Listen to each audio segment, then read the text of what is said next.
نحمده ونصلي على رسوله الكريم اما بعد فاعوذ بالله من الشيطان الرجيم بسم الله الرحمن الرحيم رب اشرح لي صدري ويسر لي امري واحلل عقدة من لساني يفقهوا قولي اللهم انفعنا بما علمتنا وعلمنا ما ينفعنا وزدنا علما۔ ہم چلتے ہیں اپنی ڈائری کی طرف۔ اس ڈائری کا پتہ ہے مقصد یہی ہے کہ کچھ ایسی حقیقتوں کی طرف توجہ دلائی جائے جو اکثر ہم بھولے بیٹھے ہوتے ہیں یا کبھی توجہ ہی نہیں کی ہوتی۔ تو دیکھتے ہیں آج اس ڈائری میں پارٹ 6 میں ہم کیا سیکھیں گے۔ روبی نے جانے سے پہلے میری بات اماں سے کرائی۔ اماں اب پہلے سے بہت زیادہ کمزور ہو چکی ہیں۔ اس بڑھاپے میں میری طبیعت نے ان کی تو جیسے کمر ہی توڑ کے رکھ دی۔ ان سے فون ملا کر جتنی دیر روبی نے میرے کان کے ساتھ لگائے رکھا، مسلسل ان کی دعاؤں کی آواز آتی رہی اور میرے دل سے نکلا رب ارحمہما کما ربیانی صغیرا، اے اللہ تو بھی ان کے بڑھاپے پر رحم کرنا۔ میری تکلیف نے ان کے بڑھاپے کو اور مشکل کر دیا۔ میری سلامتی ان کے لیے بڑھاپے کی عمر میں ان پر رحم ہے اور میری تکلیف بڑھاپے میں ان کے لیے اذیت ہے۔ والدین تو ہر خوشی اولاد کے ساتھ ہی سمجھتے ہیں۔ اولاد چاہے عمر کے کسی حصے میں پہنچ جائے، اولاد خوش تو والدین خوش، اولاد تکلیف میں تو والدین تکلیف میں، اور وہ تو جیتے جی مر جاتے ہیں اگر اولاد کی کوئی ایسی پریشانی ان کو پتہ چل جائے جیسی مجھ پہ گزر رہی ہے۔ اماں کو جب سے میری طبیعت کا پتہ چلا، ان کی حالت دن بدن بگڑتی ہی جا رہی ہے۔ اب سوائے دعاؤں کے وہ کچھ نہیں کہتی۔ کتنی بے لوث ہیں یہ دعائیں، میں تو ان کی خدمت بھی نہ کر سکی۔ یہاں آنے کے بعد اماں سے روزانہ رابطہ بھی کر نہیں پاتی تھی۔ بعض دفعہ وہ فون کرتی تھی تو میں کہہ دیتی تھی اچھا اماں بعد میں بات کروں گی، ابھی میں کہیں جا رہی ہوں، اچھا ابھی میں مصروف ہوں، اچھا ابھی ٹائم نہیں ہے۔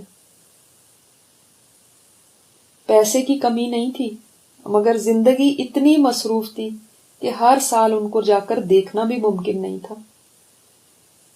2-3 سال گزر جاتے تھے، پھر کہیں 10-15 دن کے لیے جاتی تھی، اس میں بھی اماں کی خوشی دیکھنے والی ہوتی تھی۔ شاید بڑھاپے میں والدین کی تو نظریں جیسے دروازے پر ہی لگ جاتی ہیں کہ کب ان کا بچہ گھر لوٹ کے آئے گا، اور ان کی آنکھیں ٹھنڈی ہوں گی۔ اولاد والدین کی قدر نہیں کر پاتی، ان کی بے لوث محبت اور دعاؤں کو لینے کی حرص نہیں رکھتی، مگر وہ پھر بھی دعائیں نچھاور کرتے ہی چلے جاتے ہیں۔ میں جب بھی گفٹس لے کر جاتی تھی تو سب دوڑے آتے تھے اپنے گفٹ لینے کے لیے، مگر اماں کو جب دیکھتی تو کہتی تم آ گئی، یہی میرا گفٹ ہے، مجھے کچھ نہیں چاہیے۔ ابا کو تو گزرے ہوئے 4 سال ہو گئے ہیں، ان کے لیے مغفرت کی دعا کا گفٹ بھیجنا بھی میرے لیے مشکل ہوتا تھا۔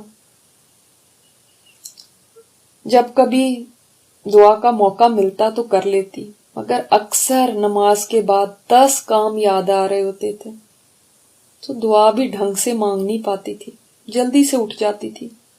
آج میں اپنے بچوں کے لیے اتنی شدت سے یہ چاہتی ہوں کہ وہ میرے لیے صدقہ جاریہ بنے، مگر سوچتی ہوں میں خود تو اپنے ابا کے لیے صدقہ جاریہ نہیں بنی۔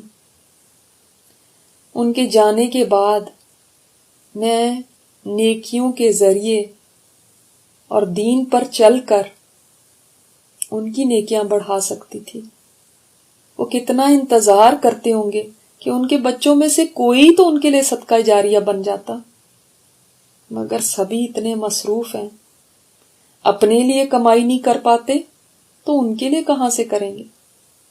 اپنے لیے دعائیں کرنے کا وقت نہیں تو ان کے لیے کب ملے گا؟ اب تو دیکھیں میرے پاس وقت ہی وقت ہے. اس بستر پر پڑی ہوئی یہی باتیں سوچتی رہتی ہوں. صحت کے دنوں میں زندگی اتنی تیز دوڑ رہی تھی کہ کبھی فرصت ہی نہیں ملی تھی اتنے پیارے رشتوں کے بارے میں رک کر سوچنے کی. ان کو تو فار گرانٹیڈ ہی لیا ہوا تھا کہ بس ہیں تو ہیں. صحت کے دنوں میں کہاں پتا چلتا تھا کہ دن آیا کہاں اور گیا کہاں. دن ہوتا رات ہو جاتی، پھر دن ہوتا اور رات ہو جاتی. تیزی سے گزرتا وہ وقت اجازت ہی نہیں دیتا تھا کہ اس میں قیمتی ترین رشتوں کو اور قیمتی ترین لمحات کو استعمال کر لوں. یہ گزر جائیں گے. زندگی کی بھاگ دوڑ میں جو سب سے اہم چیزیں تھیں انہی کو میں اگنور کر گئی، پینڈنگ میں ڈالتی چلی گئی، اور شاید یہی سوچ کے کہ اب سب کون سے بھاگے جا رہے ہیں، بعد میں کر لوں گی. اس میں آخرت کی تیاری بھی شامل ہے، بچوں کے دین کے لیے محنت بھی شامل ہے، رشتوں کو نبھانا، والدین کے دل کو خوش کرنا، یہ سب اسی میں شامل ہے. اس کے لیے کبھی وقت ہی نہیں بچا کہ تھوڑی دیر کے لیے سوچوں. یہ سب بہت قیمتی ہیں اور یہ ہمیشہ ساتھ نہیں رہنے. اماں نے فون پر بتایا تھا کہ ہماری کزن شاہدہ باجی کی بیٹی کی شادی آ رہی ہے اور وہ میرے لیے بھی کارڈ دے گئی ہیں. کارڈ کا سنتے ہی مجھے ایک بات یاد آ گئی. چھوٹی بہن کی شادی کی. اس بات کو بھی کئی سال گزر چکے ہیں، مگر اب یہاں پڑے ہوئے سوائے یادوں کے اور تو کچھ رہ نہیں گیا. مجھے یاد ہے کارڈ چھپے تھے تو میں نے ایک ہنگامہ کھڑا کر دیا تھا کہ میرے شوہر کا نام RSVP میں کیوں نہیں لکھا گیا. چلو میرا نہ صحیح، ان کا تو ہونا چاہیے تھا، آخر وہ داماد ہیں. میں اتنی ناراض ہوئی تھی کہ میں نے کہا تھا ٹھیک ہے ہم پھر شادی پہ نہیں آ رہے. یہ کیا بات ہوئی؟ داماد کو اتنی بھی اہمیت نہیں دی آپ نے. کتنی بیکار باتوں پر میں ناراضگیاں دکھاتی تھی. مجھے نہیں پوچھا، مجھے اہمیت نہیں دی، مجھ سے مشورہ نہیں کیا، مجھے کیوں نہیں بتایا پہلے. یہ بھی کوئی باتیں تھیں جن پر خاندان میں کبھی کوئی ناراض ہو کر بیٹھ جاتا تھا، کبھی کوئی. حالانکہ کارڈ پر لکھے جانے والا نام کیا حیثیت رکھتا ہے؟ کوئی ذرا دیر کو کارڈ دیکھے گا اور پھر اٹھا کر پھینک دے گا. خاندان میں کوئی اس بات پر ناراض ہو رہا تھا کہ ہمیں بچوں سمیت کیوں نہیں بلایا. کوئی کارڈ پہ لکھے جانے والے اپنے نام کے اوپر ناراض ہو رہا تھا کہ ہمارا نام تو نیچے کہیں لکھا ہوا ہے، ہمارا نام اوپر کیوں نہیں لکھا. ابا تب زندہ تھے. مجھے خوش کرنے کے لیے انہوں نے اسپیشل مہندی کا کارڈ بنوایا جس میں میرا نام لکھوایا. تب کہیں مجھے چین آیا. اس پر بھی میں نے کہا ڈاکٹر ضرور لکھوائیے گا میرے نام کے ساتھ. یہ وہ باتیں جن کو پلٹ کے میں نے کبھی سوچا بھی نہیں تھا، مگر یہاں لیٹے ہوئے اپنے یہ قصور شدت سے یاد آتے ہیں اور اتنا پچھتاتی ہوں. کیا سمجھتی تھی میں خود کو، کیا حیثیت تھی میری اور میری اس PhD کی ڈگری کی. کچھ عرصے میں میرا تو نام تک کسی کو یاد نہیں رہے گا. کیا رکھا ہوا ان ناموں میں؟ میرا نام ساری زندگی اسی کی جنگ ہوتی ہے. میرا نام اناؤنس نہیں کیا گیا، میرا نام لکھوایا نہیں گیا، میرا نام لے کر مجھے اپریشیٹ نہیں کیا گیا. اس نام کی کیا حیثیت جو گم نام ہو جانے والا ہے. ہم سبھی تو گم نام ہو جانے والے ہیں. اس دنیا میں تو بڑی بڑی شہزادیاں گزری، ملکائیں گزری، ان کو نہیں کسی نے یاد رکھا، تو میری کیا حیثیت ہے؟ ان ناموں کے پیچھے ہی زندگی میں اتنی لڑائیاں ہوئیں، حالانکہ نام انسان کے ساتھ دفن ہو جاتے ہیں۔ ہسپتالوں میں، اداروں میں، سڑکوں پر لوگوں کے ناموں کی تختیاں لگی ہوتی ہیں، مگر کیا ہوتا ہے؟ لوگ گزرتے ہوئے ایک نظر ڈالتے ہیں اور آگے بڑھ جاتے ہیں۔ وہاں اس نام کی جگہ کوئی اور نام بھی ہوتا تو کسی کو کوئی فرق نہ پڑتا، کوئی پرواہ نہ ہوتی۔ مگر تختی والا اپنا نام لکھوانے کے لیے نہ جانے کتنے جتن کرتا ہے۔ کس دن یہ بات ہم سب کو سمجھ آئے گی کہ ہم سب گمنام ہیں۔ یہ بیگم صاحبہ، ڈاکٹر صاحبہ، میڈم، یہ سب دھوکے ہیں۔ ادھر آنکھ بند ہوئی، ادھر صرف میت کہلاؤں گی۔ یہ پی ایچ ڈی کی ڈگری جس کو میں نے دن رات محنت کر کے حاصل کیا، ردی کی ٹوکری میں چلی جائے گی۔ اس کو رکھ کر کسی نے کرنا بھی کیا ہے؟ یوز لیس چیزیں کون جمع کرتا ہے؟ اور میں نے اس ڈگری کو اس قدر سیریس لیا تھا کہ اپنا وقت، اپنی ذہانت، اپنا پیسہ، اپنی قیمتی عبادات تک بھی، فرض عبادتیں تک بھی اس کے لیے چھوڑ دی تھی کہ ٹائم نہیں ہے میرے پاس نماز کا، کیا کروں، امتحان ہے، روزہ کیسے رکھوں گی۔ مجھے عمل کی ڈگری حاصل کرنے کی طرف کبھی توجہ نہیں تھی۔ ہاں، پی ایچ ڈی کی ڈگری حاصل کرنے کے لیے بہت وقت تھا۔ اب کوئی تو مجھے بتائے وہ کون سا فرشتہ ہے جس نے میری یہ ڈگری دیکھنی ہے، جس نے پوچھنا ہے کہ کتنی بڑی یونیورسٹی سے تم پڑھ کے آئی ہو، جس نے امپریس ہونا ہے میرے نام سے کہ کتنی بڑی شخصیت پہنچی ہے۔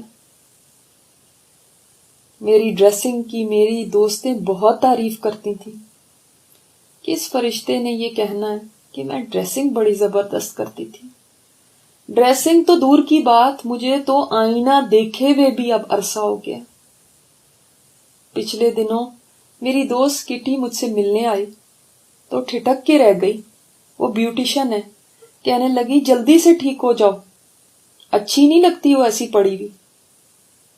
میرا یہ فرینڈ سرکل جب بھی آتا ہے تو اسی قسم کی باتیں کرتا ہے۔ بہت اچھے لوگ ہیں مگر ان کو دعائیں دینی نہیں آتی، ان کو اللہ رسول کی کوئی بات کرنی نہیں آتی۔ کٹی اس دن مجھے دیکھ کے کہنے لگی آج میں بس تمہاری ذرا گرومنگ کروں گی، دیکھو میں تمہیں کیسا تیار کرتی ہوں، لائٹ سا میک اپ کروں گی، کتنی اچھی لگو گی، اور میرے پاس تھریڈ بھی ہے، تمہاری آئی بروز بھی بنا دوں گی۔ اس کی اس بات نے مجھے ایسے خوفزدہ کیا جیسے اس نے میری جان نکالنے کا کہہ دیا۔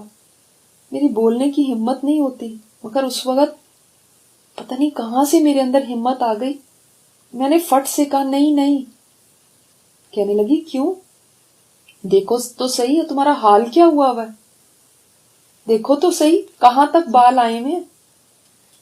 میں آئی بروز بناؤں گی نا تو اتنی فریش لگو گی، ایسے تو اتنی انٹائیڈی لگ رہی ہو، بوڑھی لگ رہی ہو۔ ہائے، انہی باتوں نے تو میرا بیڑا غرق کر دیا۔ یہی باتیں تو تھیں کہ میں جس نے کبھی یہ کام نہیں کیا تھا مگر انہی دوستوں کے کہنے پر یہ کرنے لگی۔ پھر قرآن کلاس میں جانے سے جب کچھ پتا چلا کہ ایسی عورت پر تو لعنت کی گئی ہے جو آئی بروز کے بال نچواتی ہے تو بڑا خوف آیا۔ مگر پھر جب بھی شیشے کے آگے کھڑی ہوتی تھی تو یہی سوچتی تھی اچھا ابھی تو بنا لیتی ہوں، عید آ رہی ہے، ابھی تو دعوت ہے، ابھی تو شادی پہ جانا ہے، بعد میں چھوڑ دوں گی۔ اور ہوتے ہوتے یہ دن آ گیا۔ مجھے یاد ہے جب میں نے کلاس میں پردے کی آیات پڑھی تھی تو ابایا پہننے کا بھی سوچا تھا، مگر پھر انہی دوستوں میں ان رہنے کا شوق مجھ سے یہ کرانے سے بھی محروم کر دیا۔ کیسے میں اپنے ڈیزائنر کلوتھس کو ابایا میں ڈھانک لوں؟ پھر تو میں کبھی تیار ہی نہیں ہو سکتی، پھر تو میرے سارے کپڑے لٹکے ہی رہ جائیں گے، کون دیکھے گا میرے کپڑے جب میں ابایا پہن لوں گی؟ بس ایک کشمکش سی اندر چلتی گئی اور آخر تک ہمت نہ ہو سکی پہننے کی۔ صرف سکارف کو ہی کافی سمجھا اور یہی سوچتی رہی، میں تو سکارف لیتی ہوں، اور لوگ تو یہ بھی نہیں کرتے، یہ کافی ہے نا۔ کٹی میری باتیں سن کر کچھ حیران سی ہوئی، اس کو سمجھ میں نہیں آیا کہ میں کہنا کیا چاہتی ہوں اور میں ایسا کیوں بیہیو کر رہی ہوں۔ میں نے ہمت کر کے اس سے کہا، بس میرا منہ صاف کرا دو، مجھے میک اپ نہیں چاہیے۔ یہاں میل ڈاکٹرز بھی آتے ہیں، میل نرسز بھی آتے ہیں۔ وہ جھٹ سے بولی، تو تمہیں کیا ہو گیا؟ بہت ملانی نہیں بن گئی تم جب سے بیمار پڑی ہو؟ کم آن یار، اب ڈپریشن کی باتیں مت کرو، اگر تم ایسے ڈپریس ہونے لگی تو کیا بنے گا تمہارا؟ یہ مجھ سے پوچھ رہی ہے تمہیں کیا ہو گیا، یہ کہہ رہی ہے یہ ڈپریسو باتیں ہیں، اس کو کیا بتاؤں کہ مجھے کیا ہو گیا۔ مجھے تو ہوش آ گیا، میں گہری نیند سو رہی تھی، میرے اللہ نے یہ بیماری بھیج کر مجھے جگایا ہے۔ جن لوگوں کے اوپر اللہ کی خاص مہربانی ہوتی ہے انہی کو اللہ تعالی موقع دیتا ہے کہ وہ زندگی میں جاگ جائیں، سدھار لیں اپنے آپ کو۔ میں کبھی کبھی یہ سوچ کر ڈر جاتی ہوں کہ اگر اسی حال میں دنیا سے چلی جاتی جس میں تھی تو میرا کیا بنتا۔ ابھی بھی میں کچھ کر تو نہیں سکتی، بہت بے بس ہوں، مگر کم از کم یہاں پڑی پڑی اپنے گناہوں کو یاد کر کے رو تو سکتی ہوں، پچھتا تو سکتی ہوں۔ میری نیکیاں نہیں بڑھ سکتی، مگر ہو سکتا ہے اس بے بس اور لاچار کے آنسوؤں پر اس مالک کو ترس آ جائے اور وہ گناہوں کو معاف کر دے۔ اگر اچانک ملک الموت لینے آ جاتا تو میں تو غفلتوں میں ہی پڑی پڑی چلی جاتی۔ آپ لوگ میری حالت کو سن کر افسوس کرتے ہوں گے کہ ہائے بیچاری، توبہ توبہ توبہ، ایسا انجام نہ کسی کا ہو۔ حالانکہ آپ کو کیا پتا میں نے کیا پا لیا ان بیماری کے دنوں میں۔ آپ ظاہر کو دیکھ رہے ہیں اور میں کسی اور دنیا کو دیکھ رہی ہوں۔ یہ میری جیسی کے لیے ضروری تھا، ورنہ میں نے کہاں سدھرنا تھا۔ میں تو اپنے رب سے اس پر بہت راضی ہوں، بلکہ شکر ادا کرتی ہوں کہ اس نے میرے اوپر بڑا احسان کر دیا، مجھے یہاں ڈال کر مجھے سوچنے کا موقع دے دیا، مجھے اصلاح کا موقع دے دیا۔ اب تو یہ سوچتی ہوں کہ اگر اللہ نے مجھے اور زندگی دی تو وہ بالکل مختلف ہوگی، میں نیک بن جاؤں گی، پہلی والی زندگی نہیں گزاروں گی۔ جو لوگ پہلے سے نیک ہوتے ہیں ان کے لیے تو ایسی بیماریاں درجے بڑھانے کا سبب بنتی ہیں، لیکن جو میرے جیسے بگڑے ہوئے ہوتے ہیں ان کو سدھارنے کا باعث بنتی ہیں، ان کو ہوش میں لے آتی ہیں۔ میری دعا ہے کسی کو بھی ہوش میں آنے کے لیے، غفلت سے نکلنے کے لیے ایسی کسی آزمائش سے نہ گزرنا پڑے۔ یہ بہت تکلیف دہ ہے، مگر جب بندہ کسی طرح سے بھی پلٹنے کو تیار نہیں ہوتا تو اللہ تعالیٰ پھر اسی طرح اس کا علاج کرتا ہے۔